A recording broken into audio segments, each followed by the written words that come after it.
amigos, tal como le prometimos, está con nosotros el licenciado Félix Jiménez, mejor conocido como Felucho. Felucho Jiménez, sin que tanta tiene sobriedad. toda una vida, Sí.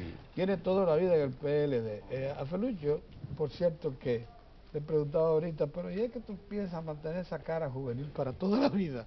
Porque él nace con el PLD, él, pues claro, venía del PRD también. Y entonces uno veía a Felucho tan En joven. el Comité Intermedio de los Ricos, por cierto. Mira, ese era que le decía. Sí, ese era de los ¿Cuál ricos. era ese?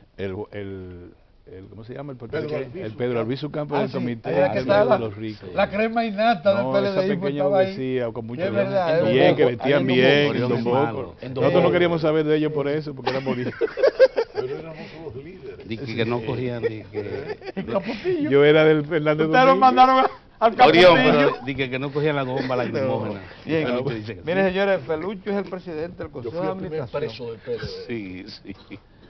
Estoy de la Refinería Dominicana de Petróleo.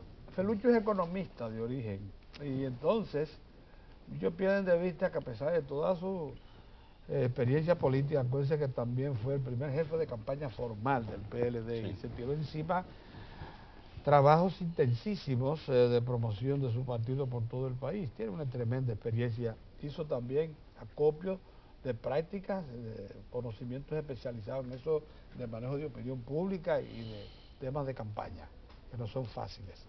Bueno, pero ahora en la presidencia de la Refinería Dominicana de Petróleo llega con un socio nuevo, Venezuela, PDVSA, con un 49% incorporándose a esa refinería. Eso tiene que significar algo.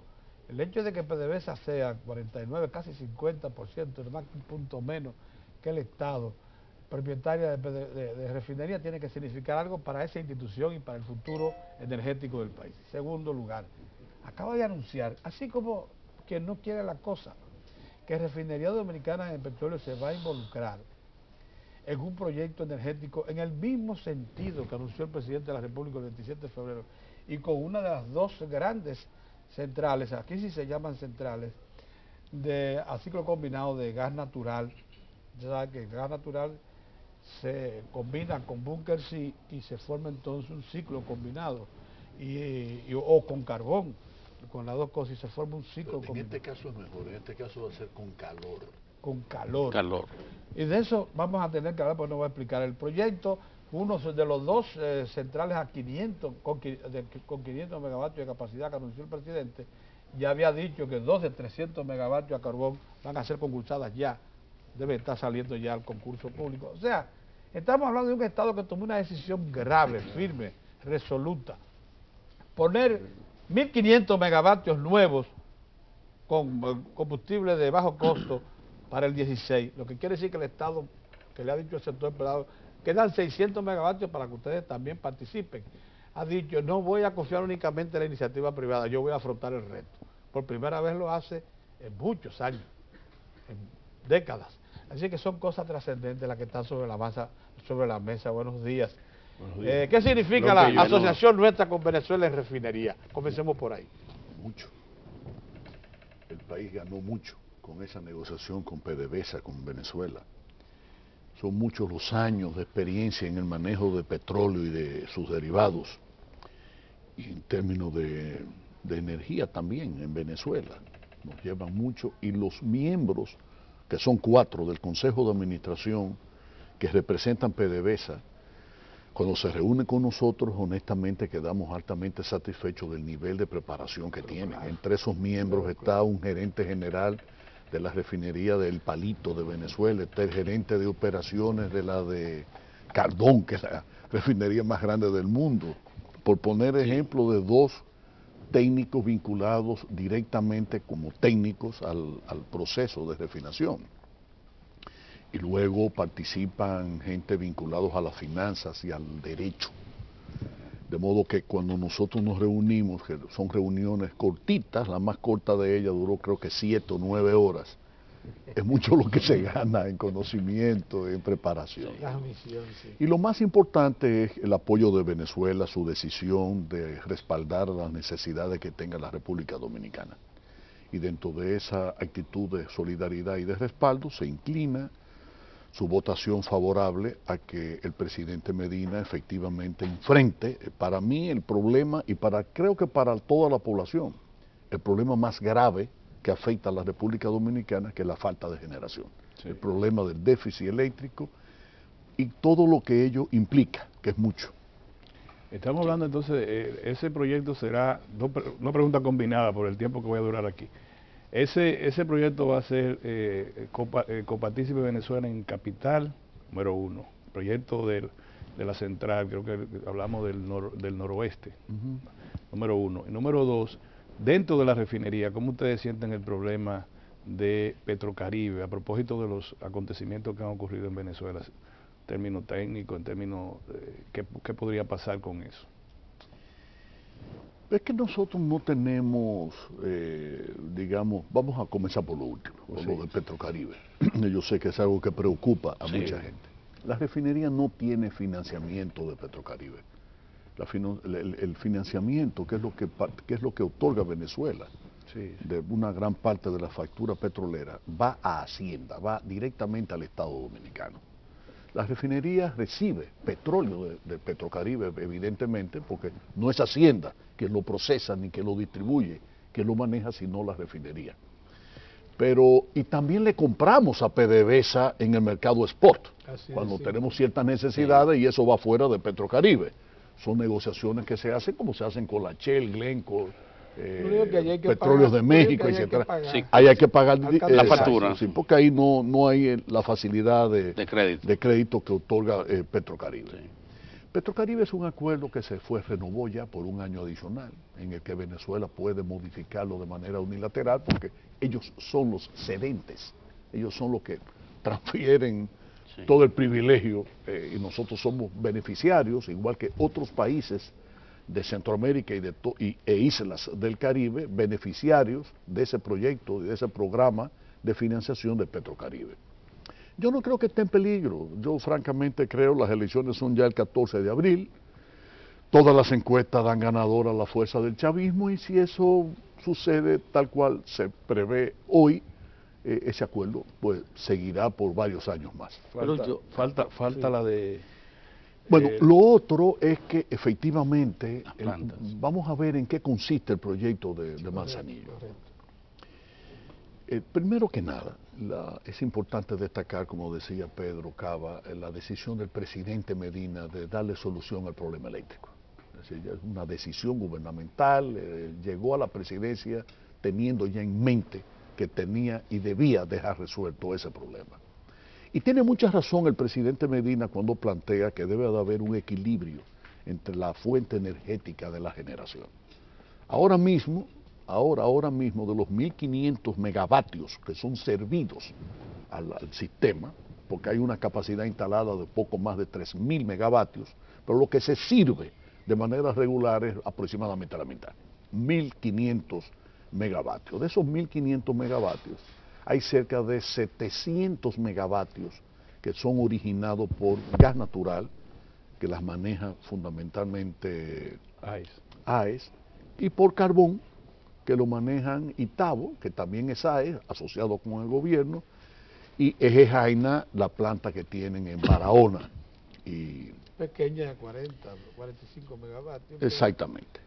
Después hay aproximadamente a la diferencia, unos 800 megavatios que son aportados básicamente por generación a partir de fuel oil número 6 y fuel oil número 2. Derivado del petróleo. Derivado del petróleo y en consecuencia de altos costos. Sí. Y eso es en parte lo que da, digamos, es parte de las cosas que hay que modificar. Y efectivamente el interés del gobierno es que tanto el sector privado reinvierta e invierta en generación como el propio Estado dominicano, que es la parte nueva. No dejar todo lo que es generación en manos privadas, sino que el propio Estado asuma una responsabilidad en la generación de energía a los fines de que el país pueda en el menor tiempo posible, digamos, ir superando esta situación. Yo quiero darles un dato a ustedes que es importante. El año pasado, el déficit eléctrico, el déficit financiero fue de aproximadamente 1.400 millones de dólares. Si ese problema no se enfrenta, cuando terminara este gobierno en el 2016, ese déficit rondaría ya los 2.150 millones de dólares. ¿Y qué significaría pasar de 1.400 millones de dólares a más de 2.100 millones de dólares en 4 años? Eso es brutal, porque eso significa que atentaría contra el 4% de la educación o atentaría contra el suministro de medicamentos en los hospitales públicos. Sí. Porque la gente debe entender que cada vez que se dispone de 1.000 millones de dólares para dárselo de subsidio por el problema de los que ya conoce la población en términos de lo que es el sector energético y tal cual está integrado, pues definitivamente usted le está sacando más de 40.000 millones de pesos a la capacidad del gobierno de construir puentes, de construir hospitales, claro, mejorar hospitales, clínicas rurales, caminos vecinales, suministro de medicamentos, desayuno escolar, seguridad. Es decir, si usted le sustrae a las finanzas públicas ese volumen de dinero, de recursos, evidentemente usted va a afectar otras áreas del El dinero de Petrocaribe se ha ido por ese barril sin fondo, casi en su totalidad. Bueno, mira, yo lo que les puedo decir a ustedes es que el déficit económico, financiero de los últimos 7 años superó los 7.000 millones de dólares. Y para que ustedes tengan una idea de lo que eso puede estar representándonos, si el déficit del año pasado superó los 1.400 millones de dólares, el proyecto de Manzanillo, que son casi 1.100 megavatios adicionales, va a costar menos de 1.200 millones de dólares. O sea que el déficit solo del año pasado te permitiría, pudo haberle permitido a la sociedad dominicana y a la República Dominicana haber generado, haberle aportado en energía efectiva más del 50% de la energía servida durante todo el año pasado. No estamos hablando en consecuencia de cosas pequeñas. Desde ese punto de vista es la decisión del presidente. Ahora, naturalmente, el presidente ha supeditado esa inversión ¿a qué? A que el país consiga el suministro adecuado, seguro y a precios competitivos del gas natural. Y en eso es que estamos trabajando. Que ahora es un monopolio.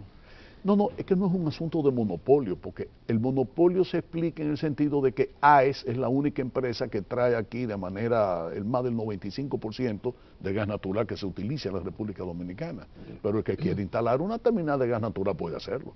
En el proyecto de Manzanillo está contemplado la creación de una terminal de gas natural. Extiéndase, por favor, en esa consideración. Sí.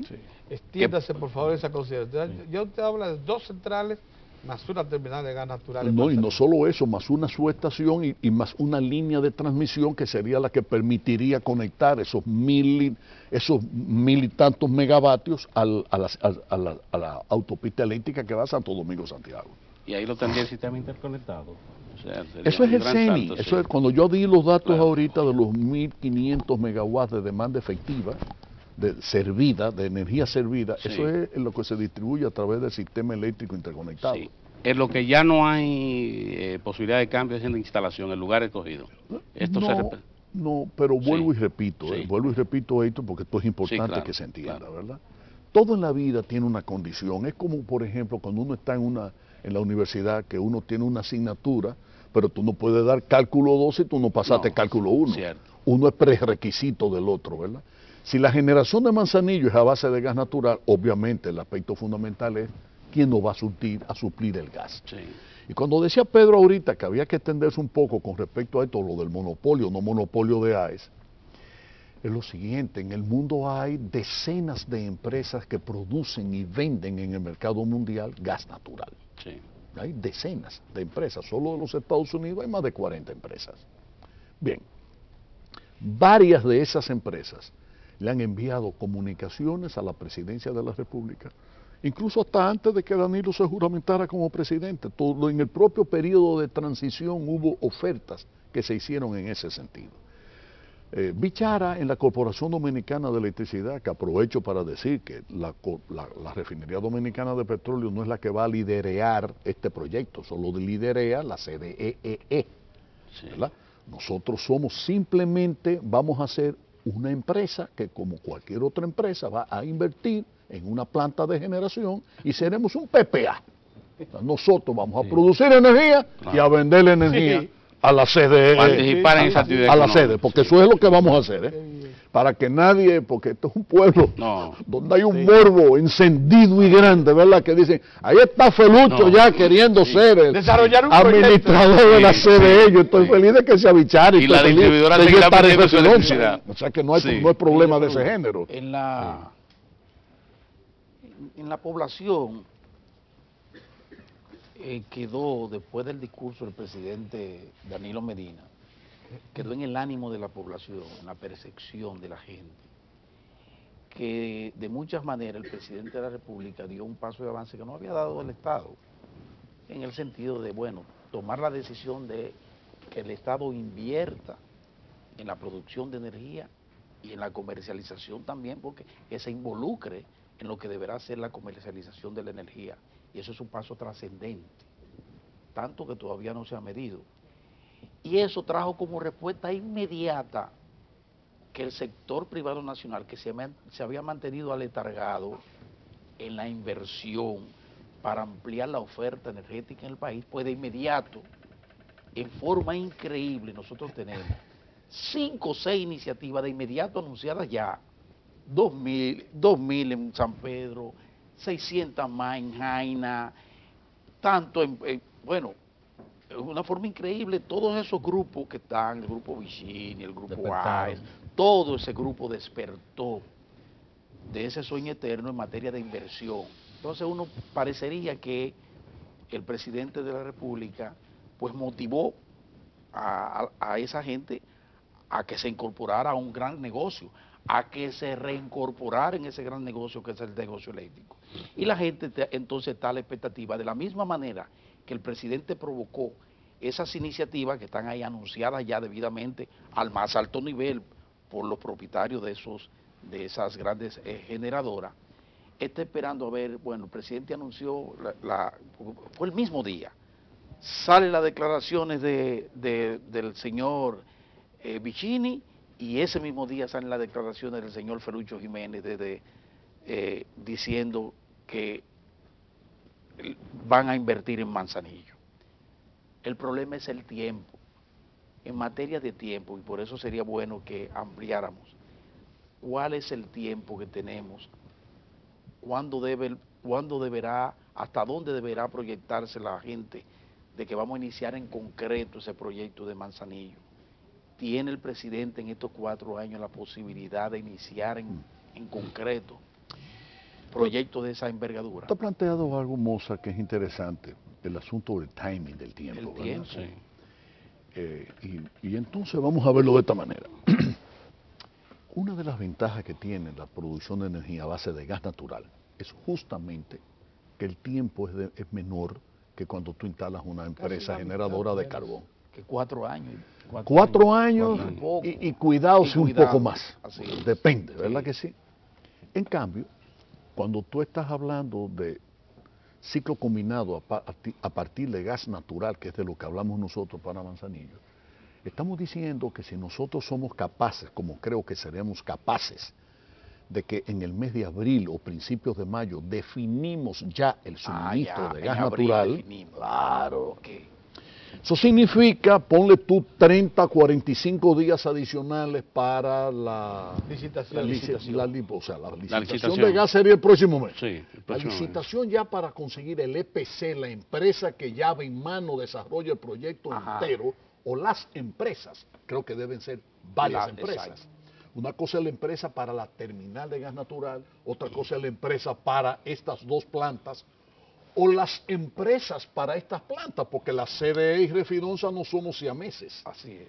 Refidonza es una empresa que tiene un consejo de administración en el cual PDVSA y el gobierno dominicano, a través de los representantes designados por el Poder Ejecutivo, tomamos nuestra decisión. La CDE tiene su propio consejo, su propia dirección, y no importa que sean empresas, una enteramente del Estado y la otra en donde el Estado tiene el 51%, pudiese ser que nosotros designemos una empresa EPC y la CDE designe otra empresa para construirle su propia planta. Ya. Lo que sí es lógico es que estas plantas estén asociadas. ¿Por qué? Van a depender de una sola terminal de gas, que ya nosotros tenemos previsto. Una terminal de gas dura su construcción 3 años y quizá un poco más. Pero hay facilidades para traer el gas y utilizarse el gas se puede en usar el periodo de construcción. Así es. Uno tiene que esperar. Y es más, y hay de dos tipos. Muy bien. Porque hay desde buques, que son buques tanques, Sí. que son depósitos de gas líquido y que al mismo tiempo tienen las regasificadoras, porque fíjate, el gas natural está, vamos a poner, en Texas, bajo tierra. Sí. Pero eso es en gas. Pero ese gas hay que convertirlo a líquido para poderlo transportar en un barco tanquero Sí. a cualquier país, en este caso la República Dominicana. Ya. Pero líquido, de momento no hay buques Sí. que trasladen el gas natural en su condición de gas, ¿verdad? Ok. Una vez llega entonces aquí a Manzanillo, ese líquido, ese líquido, porque Sí, efectivamente sí, es un claro. líquido. Es un líquido, claro. Entonces, o uno hace una facilidad en el mismo mar a través de este buque, o puede hacerse, que probablemente sea la decisión final, es la más rápida, es la menos costosa, y además porque estaría integrado a la propia generación, porque cuando tú regasificas, tú generas vapor, tú generas calor. Y cuando ese calor tú lo conviertes en vapor, ahí es que viene el ciclo combinado que yo le aclaraba a Pedro. Sí. Ciclo combinado, porque tú tienes un primer ciclo simple que es el de gas natural. Pero cuando tú entonces ese gas natural, esa turbina que genera calor, una convertidora de calor en vapor, se lo bombea, por así decirlo, a un generador de vapor, Adicional a ese- al que- adicional al generador de Al- gas, a la al de- turbina de gas. sí. Eso es lo que se combina. Combina. Energía producida por el gas y Perfecto. energía producida por Así el es. calor Sí. convertido en vapor. Muy bien, ¿Verdad? muy bien. Ok. Pero es- Muy Lo bien. mismo pasaría si fuera Bunker 5 Igualito. Sí. O carbón. O carbón. Sí. Pudiese ser, ¿verdad? Lo mismo. Ok. Perfecto. Desde ese punto de vista, como tendríamos un mismo suministro, una misma fuente del combustible que va a permitir la generación, al mismo tiempo habrá también una misma subestación y una misma línea de transmisión. Claro, claro. Así es. De manera que nuestro proyecto no puede ser independiente del que el proyecto. Ya. Y como nosotros no tenemos vocación de servidores de energía, de distribuidores de energía, porque eso es la CDE o las EDES, Exacto. nosotros lo que hemos contemplado es simplemente construir nuestra planta y como cualquier otra empresa o PPA, venderle venderla. nuestra energía. Ahora, ¿cuál es la ventaja? Sí. ¿Qué hemos previsto nosotros? Ya nosotros tenemos una oferta específica, concreta de una empresa que nos suministraría el gas. Ya. Pero aún así, y a un precio que nosotros hemos hecho todos los cálculos y nos permitiría venderle a menos de 11 centavos el kilowatt hora a las EDES. Entiéndase que el precio promedio que se le está comprando ahora es cerca de 19. ¿Qué significa eso? Menos de 10 centavos el costo de la energía que le suministran las plantas de carbón y de gas natural a las EDES.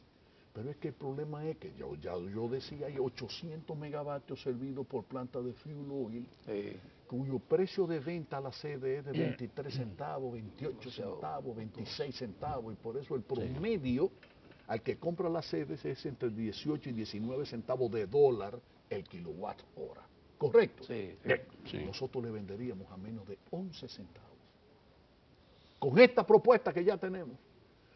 Sin embargo, por múltiples razones, y no solo de transparencia, sino de rendimiento económico, de eficiencia y de maximizar los beneficios de la refinería, como debe ser, nosotros vamos a participar de una licitación y le vamos a decir a la misma empresa que ya nos hizo la oferta, sométalo. Sí. Y a todas las otras, sométalo. Exacto. Y lo vamos a publicar o en el New York Times, o en el Washington Post, o en el Miami Herald, o en el The Economist, y algún periódico de circulación nacional, para que todo el que tenga la posibilidad de este suministro Pueda simplemente participar. ajustarse a los términos de referencia que ya nosotros tenemos ya más de un mes discutiéndolo y afinando datos y afinando situaciones para que lo que quede de ahí sea lo mejor para el país y lo mejor para la refinería. Una cosita nada más falta por precisar. Sí. Serían 2 centrales de 500 megavatios, Sí. megavatios cada uno. ¿Una la garantiza refinería o las 2? No, una. Entonces, ¿qué haríamos con la otra? La otra ¿A es quién se lo CDE. enfrentamos? No, la otra es CDE. La otra la va a enfrentar CDE. Caramba. Pero es que estamos hablando de una inversión que entre las dos partes, estamos hablando de alrededor de 200 millones de dólares. Sí. Por eso es que uno se ha preguntado, pero carajo, ¿y cómo es que entonces esto, como si es de esta manera, no lo habíamos enfrentado antes? Adiós, caramba. Porque el problema eléctrico viene de lejos. Óigame, señora, hace muchos años que yo me gradué de la universidad. Pues cuando yo estaba en el bachillerato, yo a veces tenía que acercarme un poste de luz Debajo del poste de la de luz, calle para yo leer y es, estudiar. así es. Fíjense ustedes los años. Yo fui profesor en la universidad en los años 80 y yo tenía con una lamparita humeadora que corregir exámenes y seminarios. Es decir, el problema eléctrico dominicano es tan viejo que cuando Shell se asoció con el Estado Dominicano y viceversa, el Estado Dominicano se asoció con Shell, ya en Shell de Londres, en la oficina central, estaban ya discutiendo prácticamente el camino a seguir para que esas refinerías invirtieran en el área de la generación. Fíjense ustedes, y estamos hablando del 70 y 71. Sí. Y los IPP entraron aquí a resultas de la gran crisis. Fuentes de gas, Belucho, se nos está acabando el tiempo. Fuentes de gas, bueno, Venezuela tiene muchísimo gas, pero como que no lo ha ellos están, todavía lo están quemando. Porque ese es el problema, gas, lo están quemando. Y en Estados Unidos también. Y hay estaciones, porque el problema del gas hay estaciones cercanas a las refinerías donde lo regalan. Sí, no, pero natural, porque tú o mediante un complejo y difícil proceso, tú devolverlo a la tierra, abajo de la tierra. Sí, así es. Entonces, es que se está perdiendo mucho. Se está perdiendo. ¿Y en Colombia cómo va la cosa? Bueno, en Colombia, la Pacific, no recuerdo ahora, es una empresa de la que Ecopetrol, de quienes somos clientes nosotros, es accionista. Pero hay capital canadiense, hay capital, no sé si inglés. Es una empresa privada, tengo entendido que ya comienzan el próximo año a exportar el gas líquido. Sí. Y Brasil, que está ahora con Estados Unidos y tiene yacimiento más grande, o lo tiene Estados Unidos, de Brasil. Pero Brasil no exporta gas. El único país de América del Sur que exporta es, bueno, el más importante, no el único, es Argentina. Lucho, quizás esta pregunta pudiera ir más bien dirigida a quien, como tú muy bien has señalado, es el que lidera todo lo que tiene que ver con la energía, que es CDE. La CDE. No obstante, tú estás involucrado, ¿verdad?, en todo el proceso. Además, eres un connotado dirigente del PLD y eres economista y tienes una visión de por dónde van las cosas. En ese sentido, se habla de que tenemos un pacto eléctrico que está dentro del programa de gobierno del presidente Danilo Medina. Por lo que tú has dicho y por lo que uno ha contemplado, obviamente ese discurso del presidente de la República y su disposición a resolver, a comenzar a resolver el problema eléctrico en el país, bueno, está demostrado que eso venía ya, que estaba bien estructurado y todo ese tipo de cosas. Ahora, el pacto eléctrico, ¿cómo lo ves? Porque hoy precisamente la prensa reseña algunos economistas y empresarios que dicen que no vislumbran que pueda darse el pacto eléctrico en la forma en que se han ido desarrollando las cosas, porque se están tomando medidas, el sector privado por un lado, el gobierno por el otro, pero que no se vislumbra esa mesa del diálogo para un punto en que sector privado y público lleguen a un acuerdo para lo que se denomina el pacto eléctrico. Es que yo creo que hay un error. Yo creo que hay un error en eso, porque es que ya se han hecho varias reuniones. Exacto. El gobierno ha estado siempre en la mejor disposición de trabajar en el pacto eléctrico. Danilo está dando los pasos, el presidente Medina está dando los pasos muy ajustados a lo que fue su programa. Sí, así es. Y recuerden que siempre dijo que él quería ser un director de orquesta en donde cada músico tocara, ejecutara la partitura que le corresponde. Sí. De modo que cada uno de nosotros no puede andar de loco viejo, creyéndonos que cada uno es un cacique, una isla aislada de los demás, de las funciones del Estado, ¿verdad? Y tomando, esto es importante. Muy bien, muy importante. Yo no soy parte de ese pacto eléctrico. O sea, yo como presidente de la refinería no participo, no he participado de esa reunión. Pero como funcionario de gobierno y dirigente del partido, sí tengo elementos y naturalmente que sé.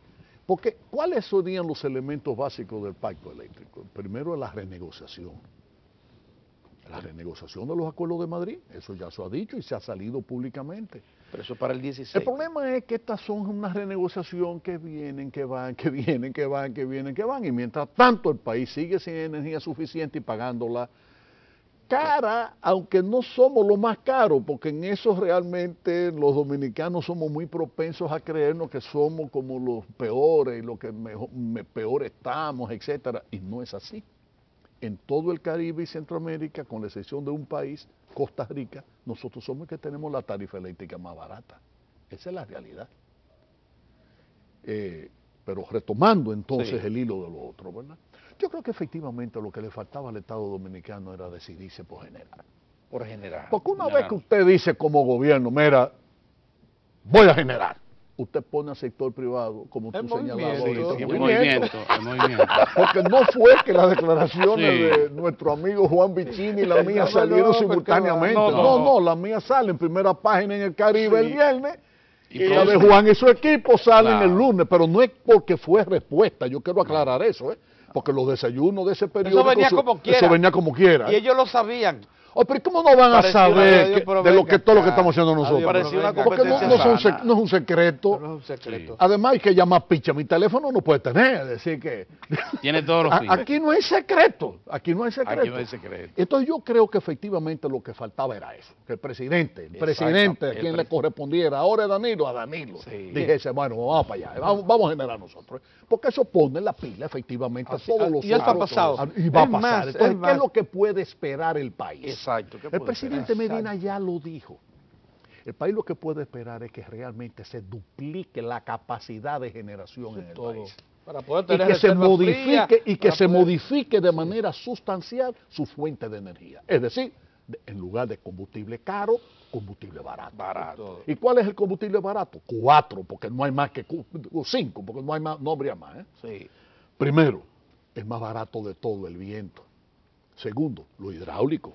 ¿Verdad? Tercero, el solar. Esas son las 3 más baratas de todas, ¿verdad? Después, carbón.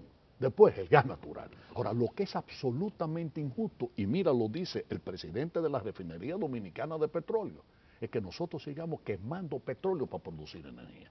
Porque estamos haciéndolo de manera equivocada. Y eso ya lo planteó Shell y lo planteó el primer consejo de administración que tuvo la refinería, señores, en los años 70, principios de los años 70. Que era inconcebible que un país pobre como la República Dominicana gaste dinero, recursos para quemar petróleo, para producir energía. Eso era inconcebible. Que bastaba con el consumo previsto de los automotores para hacer de estos negocios. Claro, y me río porque hay gente que ha criticado y dice, ¿qué hace la refinería? Pero no conocen historia, no se molestan ni siquiera en investigar. Quieren que les diga algo. Miren, el ingeniero Eduardo María Delgado Suárez, español, que vive en Córdoba, porque felizmente está vivo y con quien yo me carteo, no me tuiteo, yo no soy de Twitter, yo no conozco esa cosa, pero por correo sí. La carta por la red. Sí, usando la red. Lo que yo quiero decir es esto, y con quien yo de verdad tengo ya comunicación y a quien le vamos a rendir un homenaje mañana, porque esa refinería dominicana de petróleo, su construcción la dirigió él. Sí, así fue. Él era el jefe de operaciones de la refinería de Cardón, cuando Shell lo saca de Venezuela, lo trajo aquí a dirigir el proyecto. Como gerente general adjunto, pero sobre todo como jefe de un cuerpo de ingenieros que construyó esa refinería. Que me ha dicho por correo, el último fue ayer, que me lo ratifica, que la refinería fue hecha en el tiempo previsto, sin accidente, y que tiene récord en el mundo de no accidente durante el proceso de construcción. Y que además el costo final fue ajustado al presupuesto inicial. Que en un país como este, es como una cosa, como una hazaña, que después yo lo hice en turismo, pues yo inauguré carretera y el proyecto del barrio El Tablón de Villa Liberación de Sosúa, que los presupuestos finales costaron incluso menos.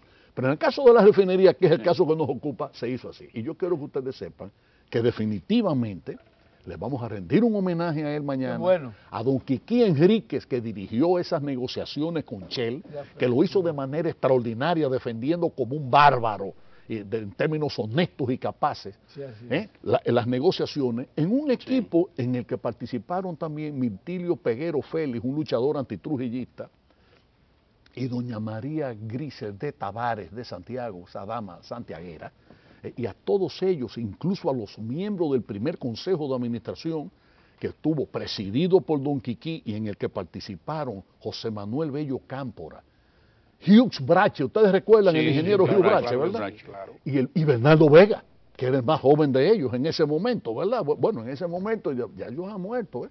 El único que queda vivo de ese equipo es Bernardo Vega, ¿eh? Y a todos ellos mañana le vamos a hacer un homenaje, un reconocimiento, y sobre todo a este ingeniero español, que fue el que dirigió como ingeniero jefe a la todo el construcción. tiempo que nos diste, pero sería injusto que fuera así, sin precisar una cosa, Felucho.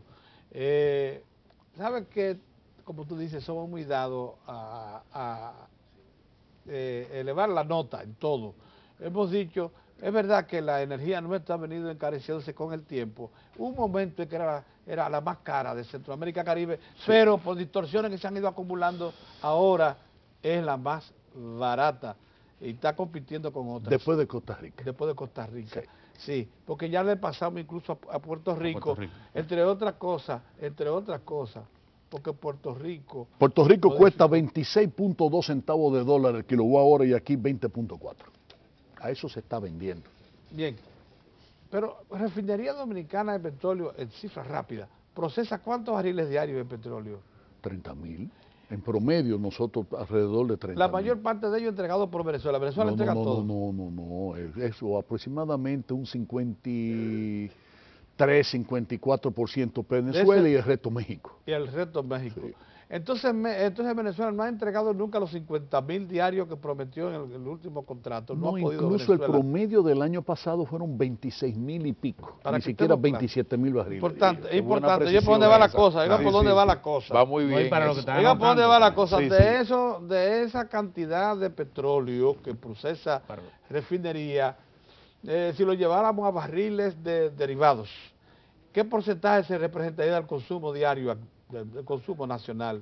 Aproximadamente, combinando todos los usuarios, todos los consumidores. Vamos a ver.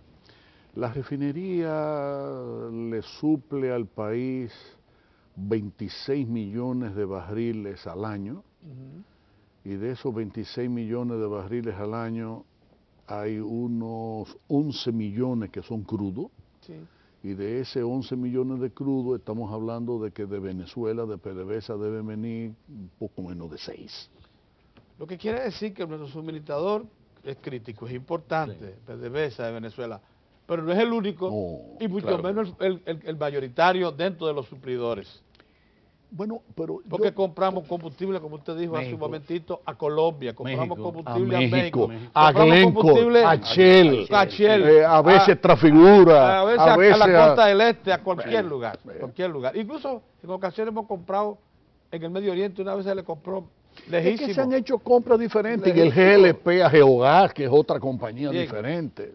Eso es importante que lo precisemos, porque con frecuencia se nos mete miedo en esto de las relaciones y dependencia con Venezuela. Venezuela es un socio importantísimo nuestro. El aspecto esencial que el pueblo dominicano debe entender es qué le representa por Petrocaribe al país. Vamos a suponer, desde el año 2005, cuando comienza Petrocaribe hasta la fecha, la deuda con Petrocaribe ronda los 3.100 millones de dólares. Si nosotros hubiésemos dicho, lo multiplicásemos por ¿cuánto? Vamos a multiplicarlo por 35. Porque estamos hablando de 2005, en la tasa del dólar llegó a costar 29 por dólar, 29 pesos por dólar incluso, cuando llegamos nosotros a partir del 2004. Ustedes recuerdan que con Hipólito se había subido hasta el 53, pero luego el gobierno siguiente bajó a menos de 30. Vamos a suponer que el promedio fuese 35 y nosotros decimos que fuesen 3.000. Estamos hablando de 105.000 millones de pesos, que no es poca cosa.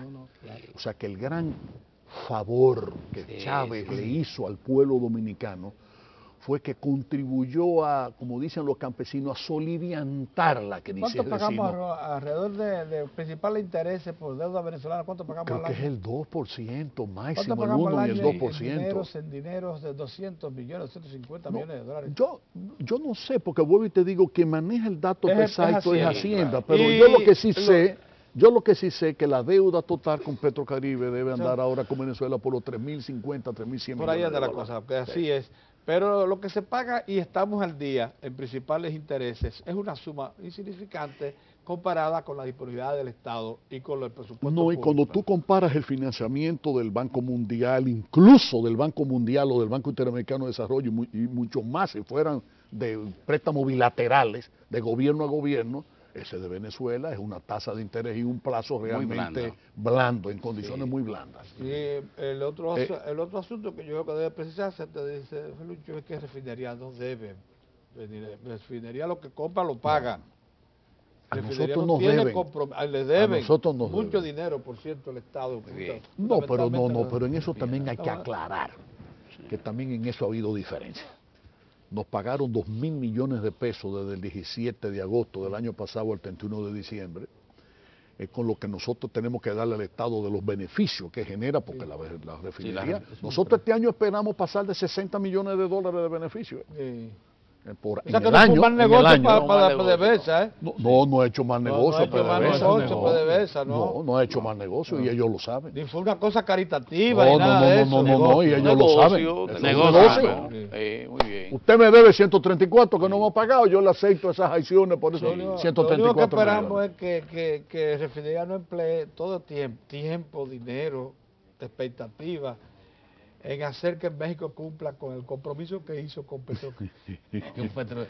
Que sea similar a Petrocaribe. No, eso no. Porque, óigame, ese acuerdo que tiene, la gente cree que Petrocaribe es reciente, Petrocaribe tiene decenas de años. Lo que es el origen de Petrocaribe, que era el acuerdo de San José. Pero el único que ha cumplido es Venezuela. México no ha aportado nunca un centavo del crédito por compra de petróleo que le hace refinería. Dejémoslo de ese tamaño, donde podríamos conversar. Ellos quieren reciprocidad. Se nos agotó el tiempo, no tiene un compromiso. Sí, que lo agradecemos muchísimo. Muchas gracias. Usted es muy claro y transparente en estos asuntos y lo vamos a necesitar. En la planta del Estado de decirse las cosas como son, usted lo ha dicho, mucho ha contribuido. Muy bien. Aquí no se manipula tampoco. Se quiere que las cosas sean limpias, frescas, sobre la mesa siempre. Así que lo vamos a necesitar. Esté disponible cuando ustedes quieran. Muy bien, gracias.